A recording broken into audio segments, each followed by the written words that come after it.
नमस्कार विद्यार्थी मित्रांनो. स्वागत आहे तुमचे फिजिक्स बाय मंगेश सर या YouTube चॅनलवरती. आजच्या वन शॉट व्हिडिओमध्ये रिफ्रॅक्शन ऑफ लाईट हा चॅप्टर आपण अत्यंत सोप्या भाषेत आणि मोजक्या वेळेत कव्हर करणार आहोत. रिफ्रॅक्शन कशाला म्हणतात? लॉज ऑफ रिफ्रॅक्शन काय आहेत? स्टार्स ट्विंकल करतात, परंतु प्लॅनेट्स काय करत नाहीत? रेनबो कशाप्रकारे तयार होतो? रिफ्रॅक्टिव्ह इंडेक्स काय आहे? या सर्व गोष्टी आपण अत्यंत सोप्या भाषेत समजून घेणार आहोत.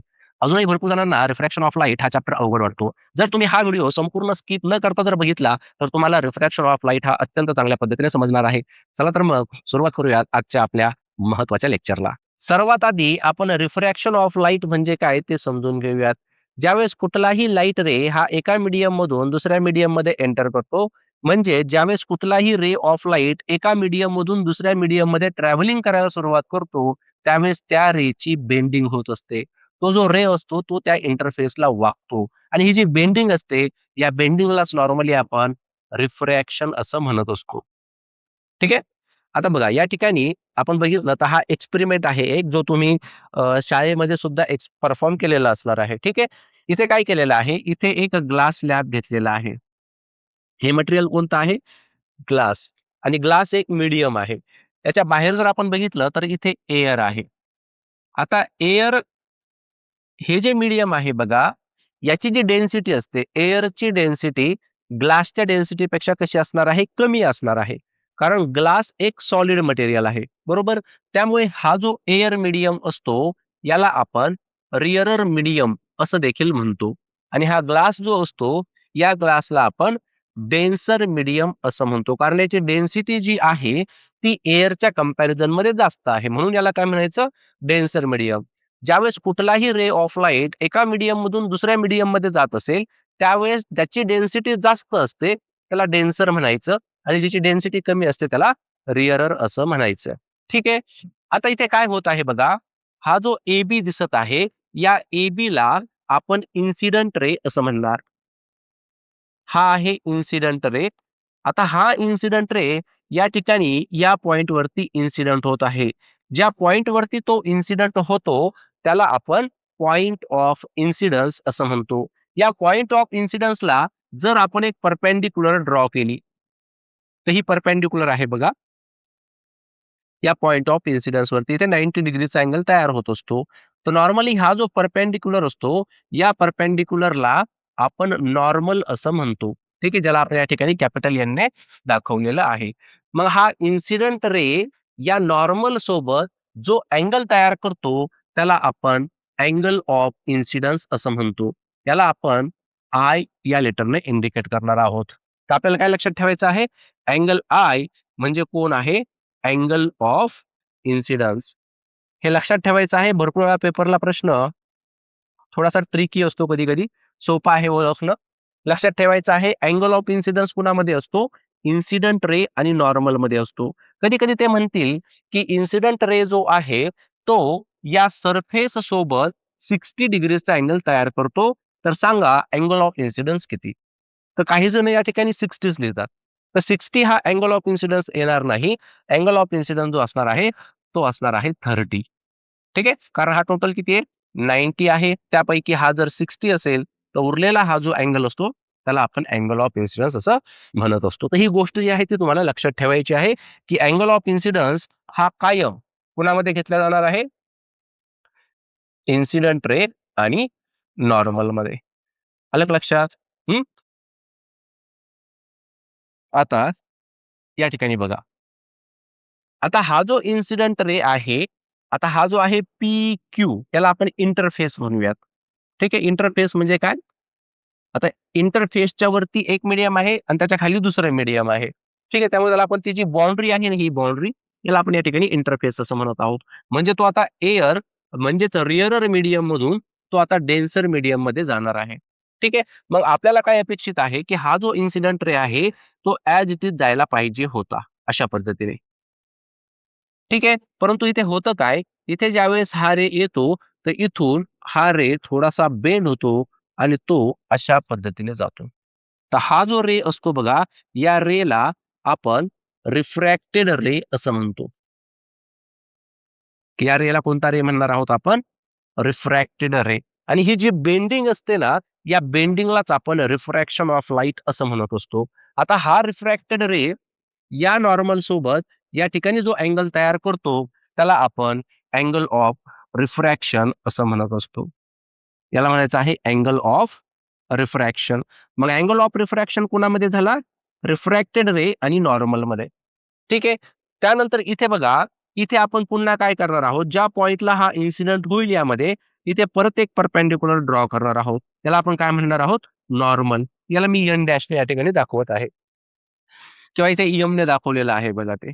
ठीक आहे. आता परत हा डेन्सर मीडियम मधून रेअरर मीडियम कडे जात आहे.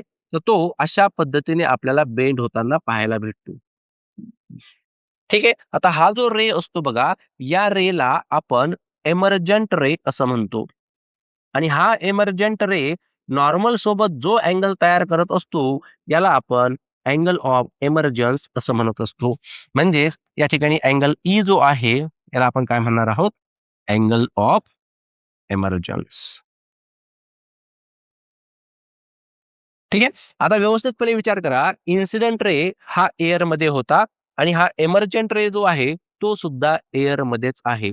मग या ठिकाणी जर आपण बघितलं तर हा आय आणि हा आर सारखा असेल का? नाही. आय जो आहे तो या आरच्या कंपॅरिझन मध्ये कमी असणार आहे. बरोबर आहे.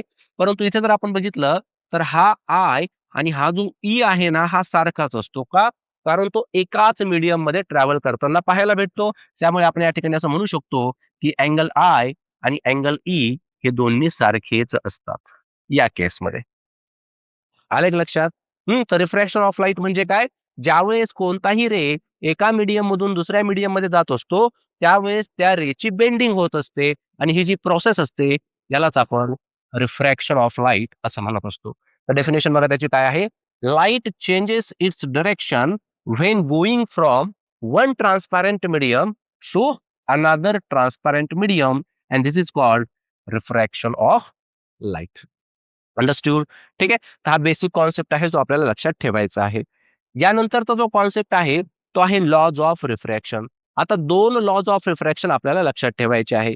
पहिला लॉ ऑफ रिफ्रॅक्शन असा आहे की अँगल ऑफ इन्सिडन्स कोण अँगल ऑफ इन्सिडन्स आणि अँगल ऑफ रिफ्रॅक्शन हे दोन्ही कधीही सारखे नसतात.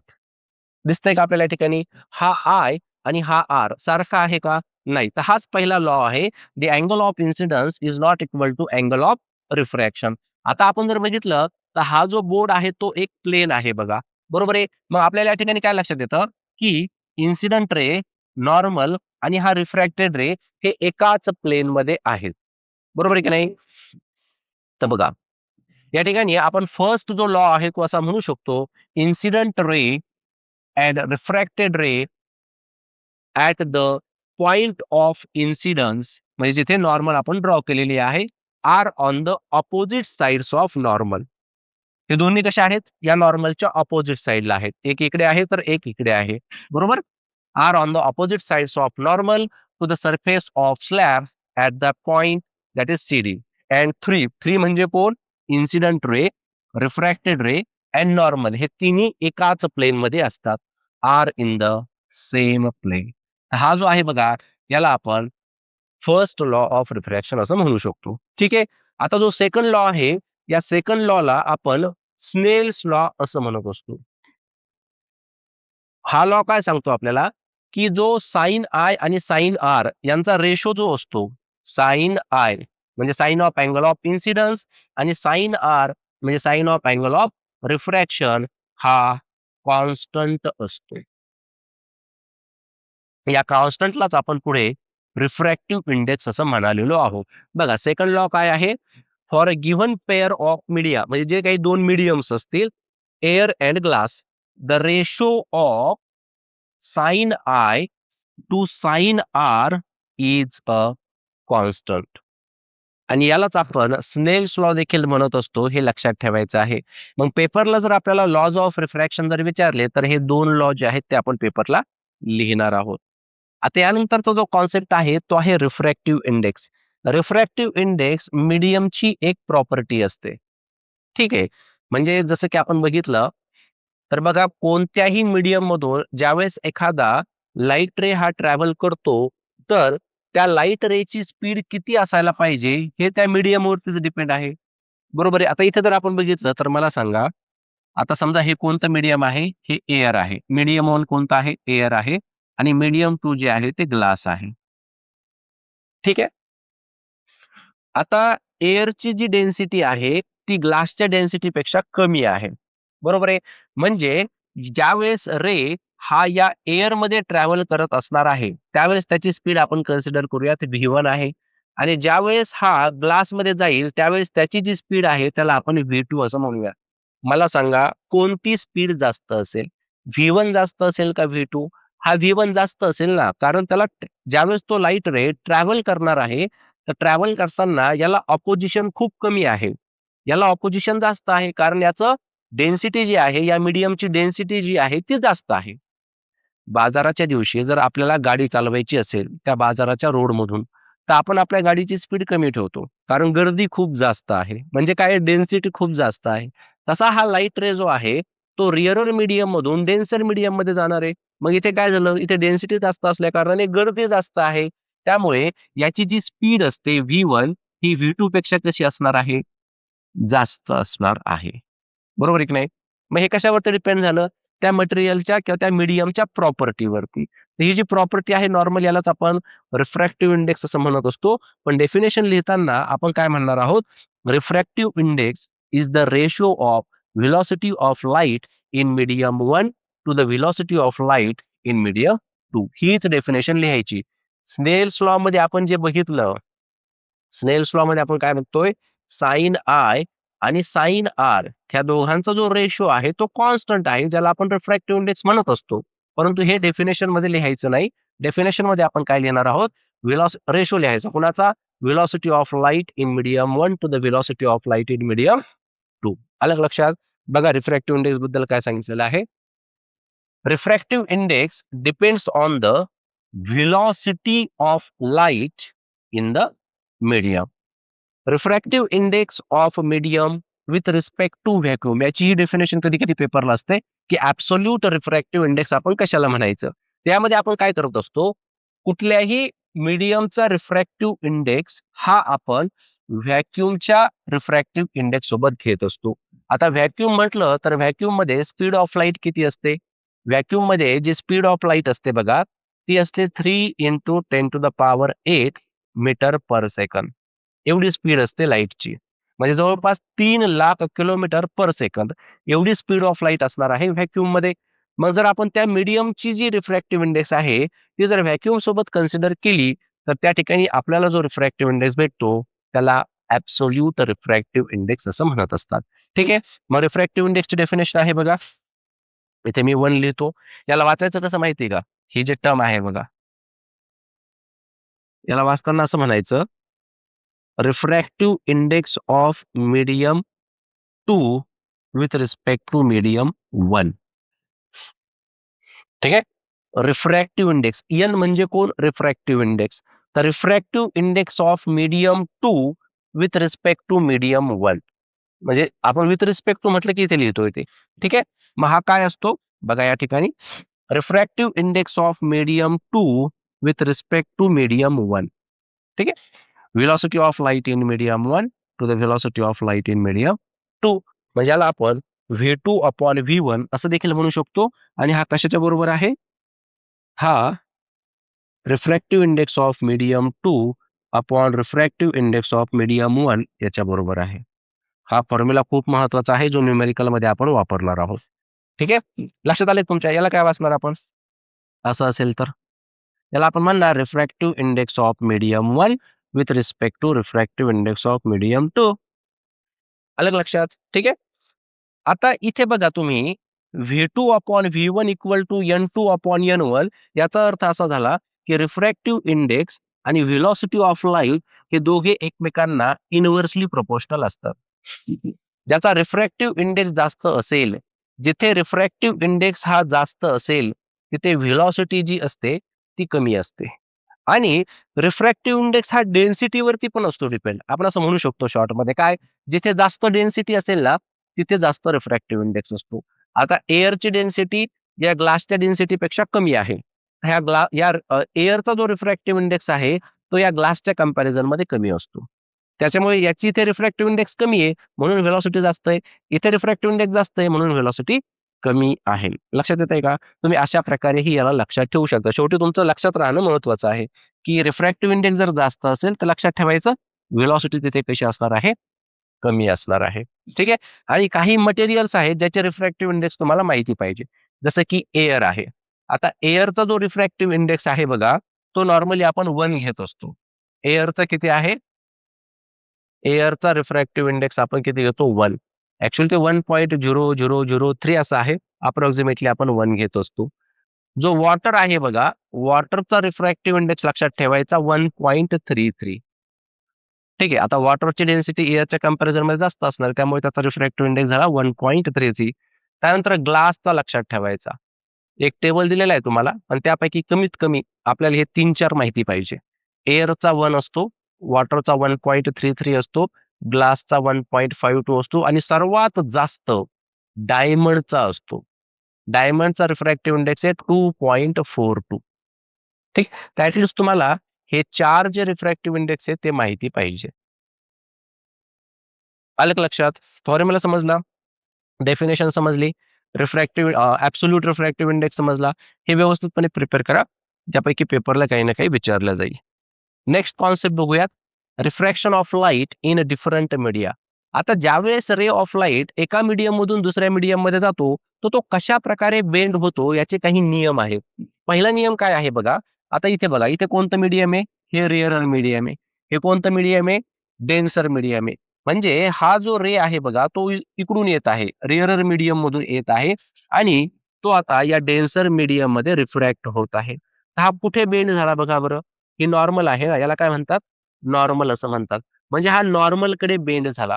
म्हणजे ज्यावेळेस कुठलाही रे ऑफ लाईट हा जर का रिअरर मीडियम मधून डेन्सर मीडियम मध्ये जात असेल, त्यावेळेस जो रे ऑफ लाईट असतो हा towards the normal, towards the normal याची बेंडिंग होत असते. ठीक आहे. रे बेंड्स टुवर्ड्स द नॉर्मल. लक्षात राहील. ज्यावेळेस इन्सिडेंट रे हा रिअरर मीडियम मधून डेन्सर मीडियम मध्ये जाईल, त्यावेळेस त्याची बेंडिंग जी आहे ती कुठे होणार आहे? टुवर्ड्स द नॉर्मल होणार आहे. म्हणजे नॉर्मल कडे बेंड होणार आहे बघा. नॉर्मल इकडे आहे ना, तर तो असा जाणार होता, पण तो बेंड झाला इकडे. कुणाकडे? नॉर्मल कडे. हा पहिला नियम. दुसरा नियम आहे बघा. आता रे ऑफ लाईट जो आहे तो डेन्सर मीडियम मधून रिअरर मीडियम मध्ये जात आहे. बघा या ठिकाणी हा आहे रे ऑफ लाईट जो इन्सिडेंट होत आहे. ठीक आहे. आणि हा झाला रिफ्रॅक्टेड. आता बघा बरं, रे कुठे बेंड झाला? तो नॉर्मल कडे बेंड झाला की नॉर्मल पासून दूर गेला? तो नॉर्मल पासून दूर गेला, त्याला असं जायचं होतं. पण तो नॉर्मल पासून अजून दूर जातोय. म्हणजे आपण दुसरा नियम असा म्हणू शकतो, की ज्यावेळेस रे ऑफ लाईट हा डेन्सर मीडियम मधून रिअरर मीडियम मध्ये एंटर करतो किंवा ट्रॅव्हल करतो, त्यावेळेस याची जी बेंडिंग आहे, it bends away from the normal. Away from the normal. ठीक आहे. हा आहे दुसरा नियम. अवे शब्द लक्षात ठेवा. तिसरा नियम काय आहे? आता तिसऱ्या नियमामध्ये हा रिअरर मीडियम मधून डेन्सर मीडियम मध्येच जात आहे. परंतु तुम्ही जर का इन्सिडेंट रे बघितला, तर इन्सिडेंट रे बघा बरं कसा आहे? या अशा पद्धतीने. मग मला सांगा इथे अँगल ऑफ इन्सिडन्स किती? अँगल ऑफ इन्सिडन्स कुणामध्ये असतो? अँगल ऑफ इन्सिडन्स हा इन्सिडेंट रे आणि नॉर्मल मध्ये असतो. बरोबर की नाही? मग नॉर्मल कुठे? नॉर्मल पण तिथेच आहे, त्याच्यावरतीच. म्हणजे दोन्ही पण काय होत आहेत? त्या ठिकाणी को इन्सिडेंट होत आहे. बरोबर आहे की नाही? मग को इन्सिडेंट झाल्यामुळे त्या ठिकाणी आपण काय म्हणू शकतो, की जो थीटा आहे दोघांमध्ये, जो अँगल आहे तो किती झाला? 0 डिग्री. बरोबर आहे? म्हणून अँगल ऑफ इन्सिडन्स किती बनणार आहे त्या ठिकाणी? 0 डिग्री. मग 0 डिग्री जर का अँगल ऑफ इन्सिडन्स असेल आणि हा बघा हा आहे रिफ्रॅक्टेड रे. हा रिफ्रॅक्टेड रे त्यावेळेस बेंड होत नाही. तो ॲज इट इज जातो. तर त्या ठिकाणी रिफ्रॅक्शनच होत नाही. तो रे जो आहे तो ॲज इट इज जातो. रिफ्रॅक्शन म्हणजे बेंडिंग. आता हा रे इथे बेंड झाला का? नाही. हा रे ॲज इट इज पास झाला. म्हणजे ते अँगल ऑफ रिफ्रॅक्शन किती आहे? तो सुद्धा 0 डिग्रीच आहे. मग आपण काय सिम्पली लक्षात ठेवायचं, की ज्यावेळेस अँगल ऑफ इन्सिडन्स हा 0 डिग्री असतो किंवा आपण असं म्हणूयात, की जर का रे ऑफ लाईट हा या सरफेसला परपेंडिक्युलर असेल, तर त्यावेळेस त्या ठिकाणी रिफ्रॅक्शन होणार नाही. तो रे जो आहे, तो ॲज इट इज पास होणार आहे. तर अँगल ऑफ इन्सिडन्स या ठिकाणी 0 आहे. अँगल ऑफ रिफ्रॅक्शन देखील 0 डिग्रीच आहे. आलं का लक्षात? ठीक आहे. तर असा हा कॉन्सेप्ट आहे. हे 3 नियम जे आहेत ते लक्षात ठेवायचे आहेत. नेक्स्ट कॉन्सेप्ट बघूया, जो की आहे ट्विंकलिंग ऑफ स्टार्स. आता या कॉन्सेप्ट वरती एक प्रश्न कायम विचारला जातो, की प्लॅनेट्स जे आहेत ते ट्विंकल का करत नाही? स्टार्स ट्विंकलिंग करतात, परंतु प्लॅनेट्स का करत नाही? किंवा स्टारची जी पोझिशन असते ती का बदलते? म्हणजे आपल्याला ॲक्चुअली जिथे स्टार आहे तिथे न दिसता तो दुसरीकडे दिसत असतो. याच्या पाठीमागे काय कारण आहे? ठीक आहे. आता सर्वात पहिल्यांदा एक गोष्ट लक्षात घ्या, स्टार्स जे आहेत ते आपल्या पृथ्वीपासून खूप लांब आहेत. ठीक आहे. स्टार्स हे इन्फायनाईट डिस्टन्सवरती आहेत आपल्यापासून. आणि एक बेसिक गोष्ट जर सांगायची झाली, तर आपल्या ॲटमॉस्फिअरमध्ये टेम्परेचर जे आहे, ते कायम बदलत असतं. प्रत्येक सेकंदाला टेम्परेचर बदलणार आहे. टेम्परेचर बदललं, की त्या ठिकाणी त्या मीडियमचा रिफ्रॅक्टिव्ह इंडेक्स जो आहे तो बदलत असतो. बरोबर आहे. रिफ्रॅक्टिव्ह इंडेक्स जर बदलला, तर तो जो रे आहे, तिथून जिथून तो ट्रॅव्हल करत आहे, त्याची जी बेंडिंग आहे ती सुद्धा बदलते. येतंय का लक्षात? टेम्परेचर बदललं की डेन्सिटी बदलते, डेन्सिटी बदलली की आपण म्हणू शकतो रिफ्रॅक्टिव्ह इंडेक्स बदलतो. रिफ्रॅक्टिव्ह इंडेक्स बदलला म्हणजे रेची जी बेंडिंग आहे ती सुद्धा बदलणार आहे. आता इमॅजिन करा, की इथे स्टार आहे आणि या स्टारपासून जो रे निघणार आहे, तो अशा पद्धतीने येतोय बघा. रे बघा कसा दिसतोय आपल्याला. रे जो आहे, तो या ठिकाणी आपल्याला बेंड होताना पाहायला भेटत आहे. त्याची बेंडिंग झाली अशी. आता ही बेंडिंग का झाली असेल? कारण तो येतोय कुठून? तो येत आहे भरपूर इन्फायनाईट डिस्टन्सवरून. हा स्टार इन्फायनाईट डिस्टन्सवरती असल्या कारणाने हा आपल्याला एक पॉइंट ऑब्जेक्ट म्हणून दिसतो. ही पहिली महत्वाची गोष्ट आहे, की स्टार काय म्हणून काम करत आहेत?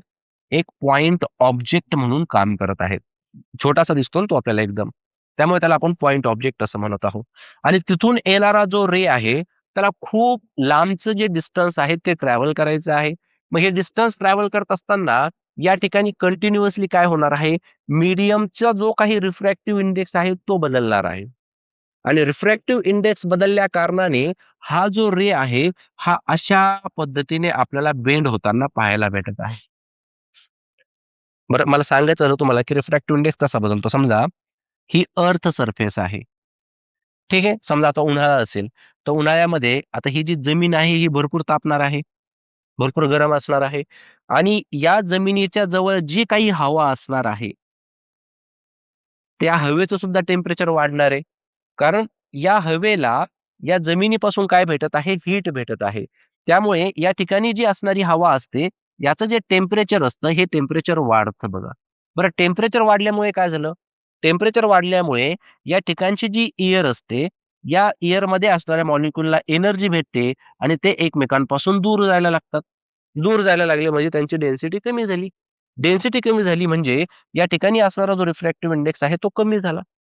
बरोबर आहे. याच्या वरचे जे लेयर्स असणार आहे, इथपर्यंत तर ही हीट जाणार नाही. त्यामुळे याची जी डेन्सिटी असणार आहे, ही जास्त असणार आहे. म्हणजे आता रिफ्रॅक्टिव्ह इंडेक्स जो आहे, तो जास्त असणार आहे. कुणाच्या कंपॅरिझनमध्ये? या ठिकाणी असणाऱ्या एअरच्या कंपॅरिझनमध्ये. या लेयरमध्ये जी एअर असणार आहे, याचा रिफ्रॅक्टिव्ह इंडेक्स याच्यापेक्षा कमी असणार आहे. बरोबर आहे. म्हणून या ठिकाणी हे जे मीडियम झालं, हे मीडियम काय म्हणून काम करणार मग? हे मीडियम रेअरर मीडियम म्हणून काम करणार. बरोबर की नाही? हा कोणता मीडियम झाला? रेअरर आणि हा कोणता होणार आहे? डेन्सर. मग रे जर का डेन्सर मधून रेअरर मध्ये गेला, तर तो बेंड होईल ना. त्याची बेंडिंग होणार की नाही? एक मिराज कॉन्सेप्ट आहे बघा. हा मिराज. सांगायचं झालं तर तुम्ही उन्हाळ्यामध्ये जर का आपण वाळवंटामध्ये किंवा एखाद्या डांबरी रोडवरती जरी आपण उभा राहिलो आणि आपण खूप लांब जर बघितलं ना, तर आपल्याला एका ठिकाणी असं पाणी असल्यासारखं जाणवतं. ठीक आहे. एखाद्या ठिकाणी असं पाणी आहे की काय, अशा प्रकारचा आपल्याला एक भास होतो, आपल्याला एक इल्युजन होतं. ॲक्चुअलमध्ये तिथे काहीच नसतं. आपण तिथे गेल्यानंतर आपल्याला परत त्याच्या पुढे भरपूर लांब, एखाद्या वाळवंटामध्ये म्हणा, खूप लांब परत आपल्याला काय दिसतं? पाणी असल्यासारखा भास होतो. ते हरिण नाही का, हरिण जर का वाळवंटात जर फिरत असेल किंवा पळत असेल तर त्याला त्या ठिकाणी पाणी असल्याचा भास होत असतो. ठीक आहे. तर ऍक्च्युअल मध्ये तिथे पाणी नाहीये. हं? मग आता हे जे इल्युजन आहे, हे इल्युजन कशामुळे तयार झालं? याच्यामुळेच तयार झालं. मग आता हा जो रे होता बघा, त्याला अशा पद्धतीने सरळ जायचं होतं. मग तो सरळ नाही जात. कारण त्या ठिकाणी कोणतं मीडियम झालं? आता रेअरर मीडियम झालं. त्यामुळे तो असा बेंड होतो बघा, अशा पद्धतीने. ठीक आहे. मग आपल्याला काय होतं, याचं जे रिफ्लेक्शन आहे, हे रिफ्लेक्शन तर आपल्याला सरळ पाहायला भेटतं. म्हणजे याचीच इमेज कुठे तयार होते? इथे खाली तयार होते किंवा ते जे पाणी आपल्याला दिसतं ना, ते मृगजळ म्हणतात त्याला. तर ते पाणी जे आपल्याला पाहायला भेटत आहे, ती सुद्धा एक इमेज असते स्कायची, आकाशाची इमेज असते ती. आणि ती कशामुळे तयार झालेली असते? ती तयार झालेली असते ॲटमॉस्फेरिक रिफ्रॅक्शनमुळे. लक्षात ठेवा याचं कारण काय आहे? Atmospheric refraction.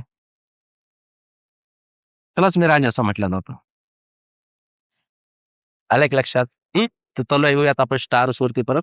तर स्टार पासून येणारा जो हा रे आहे, हा का बेंड होतोय? ॲटमॉस्फेरिक रिफ्रॅक्शनमुळे तो बेंड होत आहे. आणि अशा पद्धतीने तो आला आणि असा या ठिकाणी आपल्या आईजवरती इन्सिडेंट झाला. बरं रिफ्लेक्शन जे आहे ते सरळ होत असतं. रिफ्लेक्शन हे स्ट्रेट लाईनमध्ये होतं. मग हे झालं रिफ्लेक्शन आणि जिथे रिफ्लेक्शन होईल तिथे आपल्याला काय दिसेल? त्या स्टारची इमेज दिसेल. पण आता ॲक्चुअल स्टार कुठे आहे? इथे.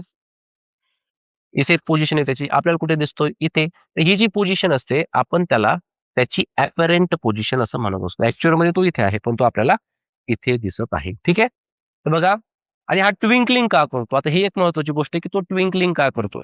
आता ट्विंकलिंग करण्याचं पण महत्त्वाचं कारण काय माहिती आहे का? ॲटमॉस्फेरिक रिफ्रॅक्शन असं आहे. म्हणजे ज्यावेळेस रिफ्रॅक्टिव्ह इंडेक्स बदलतो किंवा एखादं एक्झाम्पल द्यायचं झालं, तर थंडीमध्ये बघा, आपण ज्यावेळेस शेकोटी करतो. आता शेकोटी केल्यानंतर त्या ठिकाणी ती जी फ्लेम असणार आहे बघा, आगीची जी फ्लेम असणार आहे, ही कंटिन्युअसली काय होत असते? कंटिन्युअसली कमी जास्त होत असते. त्याच्यामुळे याच्या आजूबाजूची जी हवा असते ना, या फ्लेमच्या आजूबाजूची हवा, याला काय भेटते? एक हीट एनर्जी भेटते. हीट एनर्जी भेटल्या कारणाने याची डेन्सिटी काय होणार आहे? कमी होणार आहे. डेन्सिटी कमी झाल्यामुळे याचा जो रिफ्रॅक्टिव्ह इंडेक्स आहे, तो कमी होणार आहे आणि याच्या आजूबाजूची जी हवा असणार आहे वरच्या लेयर्समध्ये, याचा रिफ्रॅक्टिव्ह इंडेक्स हा जास्त असणार आहे याच्या कंपॅरिझनमध्ये. बरोबर आहे की नाही? बरं आता हा जो रिफ्रॅक्टिव्ह इंडेक्स आहे तो एकच राहणार आहे का? नाही. कधी आग जास्त होते, कधी कमी होते, कधी जास्त होते. त्यामुळे इथे असणारा रिफ्रॅक्टिव्ह इंडेक्स काय होतोय? कंटिन्युअसली व्हॅरी होतोय. आणि कंटिन्युअसली व्हॅरी झाल्या कारणाने आपण जर या फ्लेमच्या वरती पलीकडचा जर ऑब्जेक्ट बघितला ना, तो थोडासा आपल्याला हलताना पाहायला भेटतो. थोडासा असा मूव्हिंग कंडिशनमध्ये पाहायला मिळतो. तुम्ही करून बघा तुमच्या लक्षात येईल. मग याच्या पाठीमागचं कारण काय? हा चेंजिंग रिफ्रॅक्टिव्ह इंडेक्सच आहे. इथे सुद्धा काय होत आहे बघा, ज्यावेळेस आता हा या ठिकाणी येणार आहे, तर टेम्परेचर आपल्या अर्थ सरफेसचं तर कायम बदलणार आहे. टेम्परेचर ॲटमॉस्फिअरमध्ये कायम बदलत असतं. टेम्परेचर बदललं म्हणजे कोण बदलला त्या ठिकाणी? त्या ठिकाणी असणारा रिफ्रॅक्टिव्ह इंडेक्स बदलला. त्यामुळे स्टार जे आहेत ते ट्विंकलिंग करताना पाहायला भेटतात. पण प्लॅनेट्स करत नाही. प्लॅनेट्स का करत नाही? कारण प्लॅनेट्स पृथ्वीपासून जवळ आहे. त्यामुळे ते आपल्याला या ठिकाणी एक पॉइंट ऑब्जेक्ट म्हणून ते काम करत नाही. ते पॉइंट ऑब्जेक्ट राहत नाही. तिथून येणारा रे आणि रिफ्लेक्ट होणारा रे तिथेच असणार आहे. येतंय का लक्षात मला काय सांगायचंय? त्यामुळे त्याची एव्हरेज पोझिशन जी असेल किंवा त्याची जी ब्राईटनेस असणार आहे, ती आपल्याला एकसारखीच दिसत असते. त्यामुळे प्लॅनेट जे आहे ते ट्विंकल करत नाही. तर बघा, ट्विंकलिंग ऑफ स्टार्समध्ये आपण म्हणू शकतो, effect of atmospheric conditions on refraction of light can be seen in the twinkling of stars. त्याचं महत्वाचं कारण काय? ॲटमॉस्फेरिक कंडिशन्स आणि जे मिराज मी तुम्हाला सांगितलं आता, की इन्फायनाईट डिस्टन्सवरून येणारा जो रे आहे, तो कंटिन्युअसली काय होत जात असतो? बेंड होत जात असतो. त्यामुळे या ठिकाणी आपण म्हणू शकतो, the light rays coming from a distant object appear to be coming from the image of the object. पण तिथे नाहीये. आपण दूर बघतोय, की आपल्याला पाणी दिसते, परंतु त्या ठिकाणी पाणी नाहीये.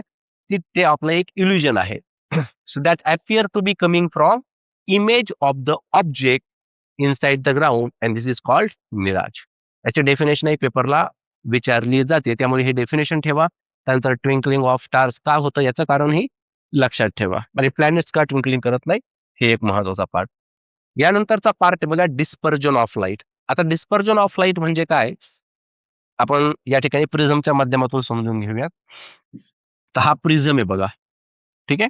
तुम्ही एक्सपेरिमेंट शाळेमध्ये याचाही परफॉर्म केलेला असणार आहे. ठीक आहे. आता इथे काय होतं बघा, एक सनलाईट जो आहे, तो इन्सिडेंट होत आहे. हा सनलाईट आहे. हं? आता या सनलाईटला एका मीडियम मधून दुसऱ्या मीडियम मध्ये जायचंय. आता हे एअर आहे, नाही का? आणि हा ग्लास आहे. बरं याचा शेप बघा बरं कसा आहे. इकडे खाली जास्त थिक आहे. वरती हळू त्या ठिकाणी त्याची जी थिकनेस आहे ती कमी-कमी होत चाललेली आहे. त्यामुळे रिफ्रॅक्टिव्ह इंडेक्स या ठिकाणी बदलणार आहे कंटिन्युअसली. त्यामुळे ज्यावेळेस लाईट रे या ठिकाणी इन्सिडेंट होतो, तर हा लाईट रे ॲक्चुअलमध्ये असा जायला पाहिजे होता, परंतु हा असा जात नाही. हा काय होतो, अशा डिफरंट फॉर्म्समध्ये वेगवेगळ्या कलर्समध्ये हा स्प्लिट होतो. हां, आता कलर्स का दिसले वेगवेगळे आपल्याला? याचं कारण काय असतं? याचं कारण असतं वेव्हलेंथ. प्रत्येक लाईट रेची एक स्पेसिफिक वेव्हलेंथ असते. ठीक आहे? आणि त्या वेव्हलेंथ वरती त्या लाईटचा कलर असतो. सर्वात कमी जी वेव्हलेंथ असते ना, ती व्हायलेट कलरची असते बघा. VIOLET. ठीक आहे? तर तुम्ही हे लक्षात ठेवू शकता, हा शब्द. हं? इथं कोणता कलर आहे? व्हायलेट. याची जी वेव्हलेंथ असते ही सर्वात कमी असते. आकाश आपल्याला निळ्या कलरचं का दिसतंय? कारण ब्लू कलर असेल, तर त्याची जी स्प्रेडिंगची जी इंटेन्सिटी आहे ती खूप जास्त आहे. ती का जास्त आहे? कारण त्याची वेव्हलेंथ जी आहे ती कमी आहे. त्यामुळे आकाश आपल्याला निळ्या कलरचं दिसतं. ॲक्चुअलमध्ये ते डार्कच आहे. परंतु ते आपलं इल्युजनच आहे, नाही का? मग इथे काय झालं व्हायलेट कलर. याची जवळपास वेव्हलेंथ जी असते ना, ती 400 नॅनोमीटरच्या आसपास असते. 400 नॅनोमीटर. लक्षात ठेवा व्हायलेट कलरची जी वेव्हलेंथ आहे ती किती आहे? 400 नॅनोमीटर आणि सर्वात जास्त असते रेड कलरची. ठीक आहे? रेड कलरची जी वेव्हलेंथ असते ती असते 700 नॅनोमीटर आणि बाकी जेवढे कलर्स आहेत आता इथून orange, yellow, green, blue, Indigo ह्या सर्वांची 400 आणि 700च्या मध्येच असते. ठीक आहे? तर सर्वात जास्त कुणाची आहे आणि सर्वात कमी कुणाची आहे? असाही पेपरला प्रश्न असू शकतो ते लक्षात. नॅनोमीटर पण लक्षात ठेवा. नॅनोमीटर म्हणजे काय? नॅनो म्हणजे किती? 10 टू द पॉवर -9. ठीक आहे. मिली, मायक्रो, नॅनो, पिको असं रिलेशन असतं. तर नॅनो म्हटलं की 10 टू द पॉवर -9 मीटर आपण असं म्हणू शकतो. इथपर्यंत लक्षात आलंय तुमच्या? मग आता इथे होतं काय बघा, हा डिस्पर्ज्ड होतो. डिस्पर्ज होतो म्हणजे काय होतं, याचे जे कंपोनंट्स असतात ते डिफरंट कलर्समध्ये स्प्लिट होतात. तर या ठिकाणी आपल्याला असे वेगवेगळे कलर जे ते पाहायला भेटतात. मग डिस्पर्जन म्हटलं, की डिस्पर्जनमध्ये सिम्पली आपण असं म्हणू शकतो, it is a process of separation of light into its component colours while passing through a medium is called dispersion of light. Dispersion of light म्हणजेच काय? Separation of light into its different colour components. मग या ठिकाणी हा sunlight काय झाला? याचे different colours आपल्याला भेटत गेले. बरं आता हे जे डिफरंट कलर्स आहेत ना, हा जो बँड आहे ना, हा बँड बँड ऑफ कलर्स. ह्या बँड ऑफ कलर्सलाच स्पेक्ट्रम म्हणतात बरं का. डेफिनेशन पण एक मार्काची पेपरला विचारण्यात आलेली आहे, की स्पेक्ट्रम म्हणजे काय? तर स्पेक्ट्रम कशाला म्हणायचं? स्पेक्ट्रम म्हणजे a band of coloured components of beam of light. A band of coloured components. त्यालाच काय म्हणायचं आहे? स्पेक्ट्रम म्हणायचं आहे. तर शॉर्ट नोट पण विचारले जाऊ शकते. हे डायग्राम महत्वाचे आहे. डिस्पर्जन ऑफ लाईट कशाला म्हणतात? वेव्हलेंथ कुणाची जास्त आहे? हे लक्षात ठेवा याच्यामध्ये आणि स्पेक्ट्रमचे डेफिनेशन. नेक्स्ट पॉइंट बघूयात, जो की आहे partial and total internal reflection. यासाठी ही जी केस आहे ती आपण समजून घेऊयात. बघा या ठिकाणी हा इंटरफेस आहे. वरती मीडियम आहे एअर, खाली मीडियम आहे वॉटर आणि या वॉटरमध्ये या ठिकाणी एक लाईट सोर्स ठेवलेला आहे. व्यवस्थितपणे समजून घ्या. या ठिकाणी आपण आता जो पार्ट बघत आहोत तो अत्यंत महत्वाचा आहे. आता हा जो लाईट सोर्स आहे, या लाईट सोर्स पासून एक रे जो आहे, तो अशा पद्धतीने इन्सिडेंट होत आहे या सरफेसवरती. अशा पद्धतीने तो जातोय. ठीक आहे. आता इथे जर आपण बघितलं तर मला सांगा अँगल ऑफ इन्सिडन्स किती येणार आहे? 0 डिग्री. बरोबर नाही? हा एक्झॅक्टली या सरफेसला कसा आहे? परपेंडिक्युलर आहे ना. आणि जो तिसरा नियम आपण शिकलेलो आहोत, त्या तिसऱ्या नियमामध्ये आपण काय शिकलो? की जर रे हा जर का परपेंडिक्युलर असेल सरफेसला किंवा त्या ठिकाणी अँगल ऑफ इन्सिडन्स असेल, तर हा रे दुसऱ्या मीडियममध्ये जाताना बेंड होणार नाही. त्यामुळे तो ॲज इट इज जातो बघा. ठीक आहे. आणि त्याचं जे रिफ्लेक्शन आहे थोड्याफार प्रमाणामध्ये ते पुन्हा त्याच मीडियममध्ये सुद्धा येतं. म्हणजे काही पर्सेंट तो वरती जातो आणि काही पर्सेंट परत तो रिफ्लेक्ट सुद्धा होत असतो. समजतंय? दुसरा रे घेऊयात आपण. आता हा दुसरा रे आहे बघा, सेकंड रे. हा ह्या सोर्स पासून निघाला, तो इथे इन्सिडेंट झाला. इथे काय तयार झाली, एक नॉर्मल. या ठिकाणी तयार तयार झाला अँगल ऑफ इन्सिडन्स. लक्षात येते, हा अँगल ऑफ इन्सिडन्स आहे. हम्म? आता रे हा डेन्सर मीडियम मधून रेअरर मीडियम मध्ये चालला. एअर म्हणजे कोणतं मीडियम आहे, रेअरर. आणि वॉटर म्हणजे कोणतं मीडियम आहे, डेन्सर. मग जर का रे हा डेन्सर मीडियम मधून रेअरर मीडियम मध्ये जात असेल, तर तो कुठे बेंड होतो, टूवर्ड द नॉर्मल का away from the normal, away from the normal. त्यामुळे हा नॉर्मल पासून असा दूर जातो बघा इकडे. हा आहे रिफ्रॅक्टेड रे. आणि त्यातलाच काही पार्ट हा पुन्हा वापस पण येतो. हा म्हणजे इथे बघितलं आपण, तर काही प्रमाणामध्ये रिफ्रॅक्शन होत आहे, काही प्रमाणामध्ये रिफ्लेक्शन. रिफ्लेक्शन म्हणजे काय, रिफ्लेक्शन म्हणजे एकाच मीडियम मध्ये ट्रॅव्हल करणं. जसं की समजा, इमॅजिन करा, ही पृथ्वीचा सरफेस आहे. सन पासून एक सन रे आला, इथे इन्सिडेंट झाला, ही नॉर्मल आहे. हा रे परत पुन्हा वापस गेला, आणि काही रे जो आहे तो पाण्यात गेला. इथे वॉटर आहे आणि इथं एअर आहे. तर ह्याला काय म्हणायचं, रिफ्रॅक्शन.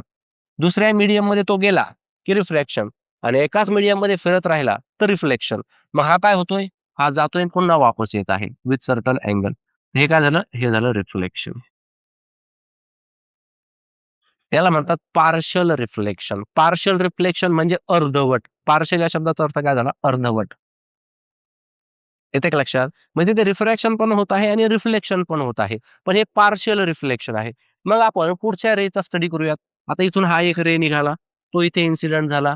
इथे अँगल ऑफ इन्सिडन्स बनणार. हा परत अशा पद्धतीने रिफ्रॅक्ट होणार. इथे अँगल ऑफ रिफ्रॅक्शन बनणार. परत अजून एक रे घेतला, तो असा इन्सिडेंट झाला इथे. ठीक आहे. आता इथे व्यवस्थितपणे बघा.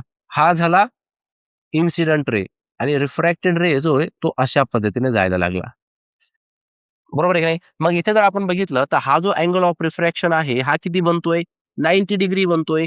म्हणजे आपण या ठिकाणी असं बघितलं, की एक कुठला तरी अँगल ऑफ इन्सिडन्स असा आहे, ज्या अँगल ऑफ इन्सिडन्स वरती आपल्याला अँगल ऑफ रिफ्रॅक्शन हा 90 डिग्री भेटतो, आणि ज्या अँगल ऑफ इन्सिडन्स वरती ही घटना घडते, त्या अँगल ऑफ इन्सिडन्सला क्रिटिकल अँगल असं म्हटलं जातं.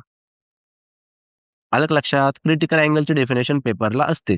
क्रिटिकल अँगल म्हणजे असा अँगल, ज्या अँगलला अँगल ऑफ रिफ्रॅक्शन हा 90 डिग्री बनतो. मग आता याच्यानंतर जर का आपण अजून एखादा रे घेतला, जो असा इन्सिडेंट होतोय बघा इथे. मग आता हा जो रिफ्रॅक्टेड रे आहे, आता रिफ्लेक्शन कुठे होईल? आता रिफ्रॅक्शन होईल का? नाही. आता हा शेवटचा रे होता. आता याच्यानंतर फक्त रिफ्लेक्शनच होईल. याच्यानंतर रे हा दुसऱ्या मीडियम मध्ये जाणारच नाही. याच्यानंतरच्या सर्व केसेसमध्ये आपल्याला काय भेटणार आहे? फक्त आणि फक्त रिफ्लेक्शनच भेटणार आहे. त्यामुळे या फिनॉमिनाला आपण टोटल इंटरनल रिफ्लेक्शन असं म्हणणार आहोत. समजलं? बघा, when light enters a rarer medium from a denser medium, it gets partially reflected. काय होतो, तो अर्धवटपणे रिफ्लेक्ट होतो. म्हणजे part of the light gets reflected and come back into the denser medium as per laws of reflection, and this is called partial reflection. त्याला काय म्हणतात, partial reflection असं म्हणतात. त्यानंतर क्रिटिकल अँगल मी तुम्हाला सांगितलं, for a particular value of i, the value of r becomes equal to 90 degree. Refraction किती बनतं, रिफ्रॅक्शन अँगल किती बनतो, 90 डिग्रीचा. मग ती जी व्हॅल्यू असते, तो जो अँगल ऑफ इन्सिडन्स असतो, अँगल ऑफ त्यालाच आपण क्रिटिकल अँगल असं म्हणत असतो. ठीक आहे. कधी कधी पेपरला असाही प्रश्न असतो, की टोटल इंटरनल रिफ्लेक्शनच्या कंडिशन सांगा. आता टोटल इंटरनल रिफ्लेक्सच्या जर का कंडिशन बघितल्या, तर त्याची पहिली कंडिशन अशी आहे, की जो रे ऑफ लाईट आहे, हा कायम डेन्सर मीडियम मधून रेअरर मीडियम मध्ये गेला पाहिजे. कुठून कुठे गेला पाहिजे तो, डेन्सर मधून रेअरर मध्ये. ही पहिली कंडिशन.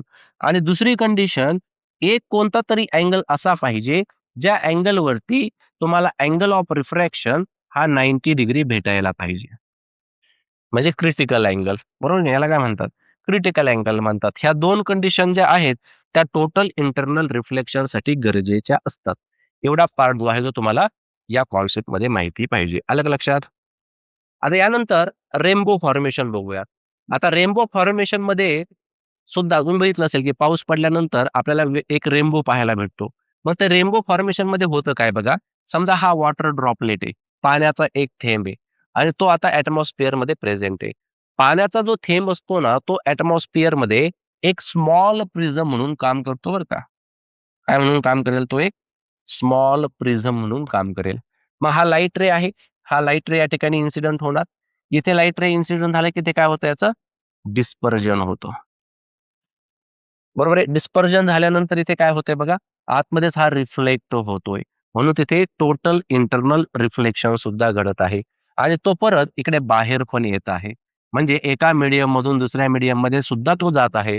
म्हणून तिथे रिफ्रॅक्शन सुद्धा होत आहे. हे एअर आहे ना, हे वॉटर आहे. म्हणजे 3 फिनॉमिना घडले इथे. काय काय घडलं? एकदा इथे डिस्पर्जन झालं, टोटल इंटरनल रिफ्लेक्शन झालं आणि रिफ्रॅक्शन पण झालं.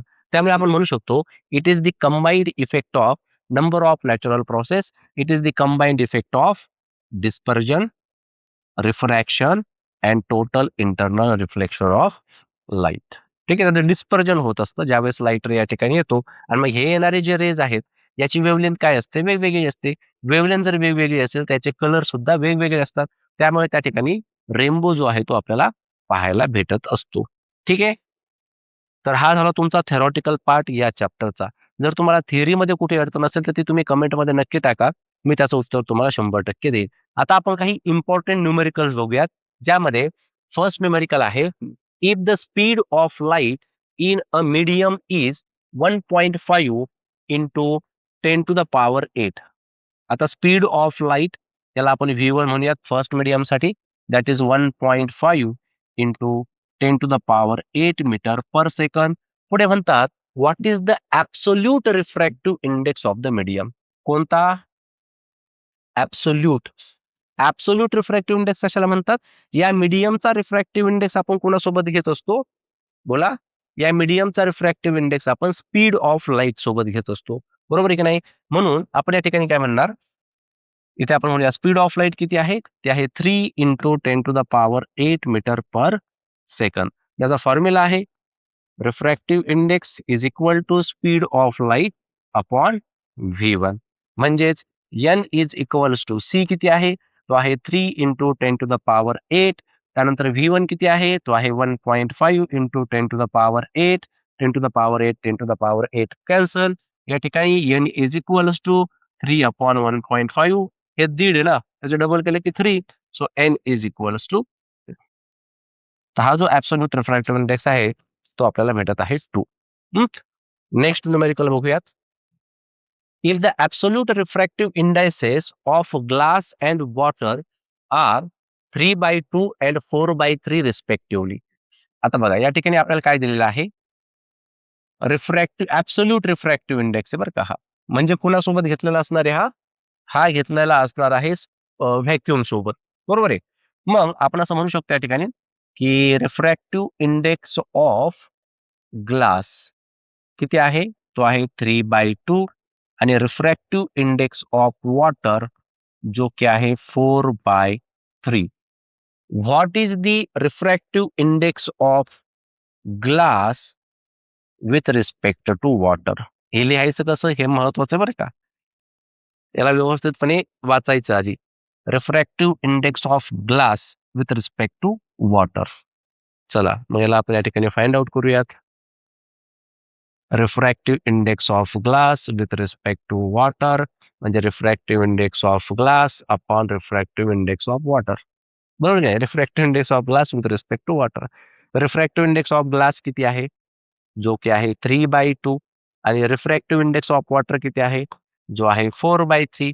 याला तुम्ही असंही लिहा, 3/2 इंटू 3/4. म्हणजेच काय झालं? करा मल्टिप्लिकेशन सरळ सरळ आता.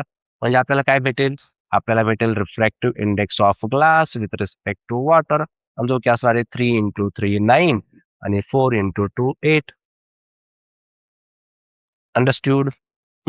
तर इथे तुमचा हा जो रिफ्रॅक्शन ऑफ लाईट आहे हा पूर्णपणे संपवतो. जर तुम्हाला कुठे समजलं नसेल तर तुम्ही कमेंटमध्ये टाका, त्याचं उत्तर मी तुम्हाला देईल. जर तुम्हाला हा व्हिडिओ आवडला असेल तर व्हिडिओला लाईक करा आणि चॅनलला सबस्क्राईब करायला विसरू नका. धन्यवाद.